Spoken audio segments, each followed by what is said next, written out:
வேர்வை அதிகமா வந்துகிட்டே இருக்கிறதால, அந்த ஒரு மாதிரி புள்ளி புள்ளியா, சொறி சொறியா வருது எனக்கு. அ அந்த ஒரு மாரி ரெட்டிஷ்ஷா வந்து எனக்கு டாட்டா அதிகமா இருக்கு. இத எப்படி சரி பண்றதுன்னு தெரியல அப்படின்னா, ஈஸியான டிப்ஸ் நான் ஒண்ணு சொல்றேன். இத ட்ரை பண்ணி பாருங்க. இந்த வீடியோ சேவ் பண்ணி வச்சுட்டு, ரொம்ப வேர்க்குதுன்னு ஃபீல் பண்ற உங்களோட ஃப்ரெண்ட்ஸ் அண்ட் ஃபேமிலி சர்க்கிள்க்கு இந்த வீடியோவ ஷேர் பண்ணுங்க. ஃப்ரெஷ்ஷான கத்தாழை எடுத்துக்கோங்க. அதில மேல டார்க்கா கிரீனா இருக்கு இல்லையா? அத எடுத்ததுக்கப்புறம் பார்த்தீங்கன்னா, டிரான்ஸ்பரண்டா ஒயிட் கலர்ல ஜெல்லி மாதிரி வந்து இருக்கும்.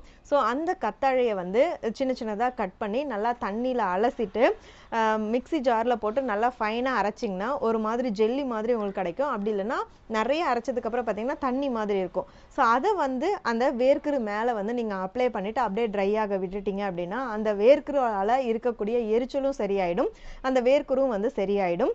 இப்ப பார்த்தீங்கன்னா, நெறைய ரோட் சைட்ல உங்களுக்கு நொங்கு வந்து வித்துட்ருப்பாங்க. அந்த நொங்குக்குள்ள பார்த்தீங்கன்னா, ஒரு லிக்விடா ஒரு தண்ணி மாதிரி இருக்கும். இளநீ பார்த்தீங்கன்னா, தேங்காய்க்குள்ள நெறைய இருக்கும். ஆனா, இது உள்ளேயும் கொஞ்சமா அந்த தண்ணி இருக்கும். ஸோ அந்த தண்ணியும் நீங்க அப்ளை பண்ணலாம். அப்படி இல்லைன்னா, நொங்கு சாப்பிடுறது சில பேர் அந்த மேல வந்து இருக்கிற அந்த ஓடு மாரி இருக்கிறத வந்து பிரிச்சு எடுப்பாங்க. ஸோ அத எடுத்துட்டு, அத வச்சு நீங்க அப்ளை பண்ணீங்கனாலும், அந்த வேர்க்குரு வந்து சரியாயிடும்.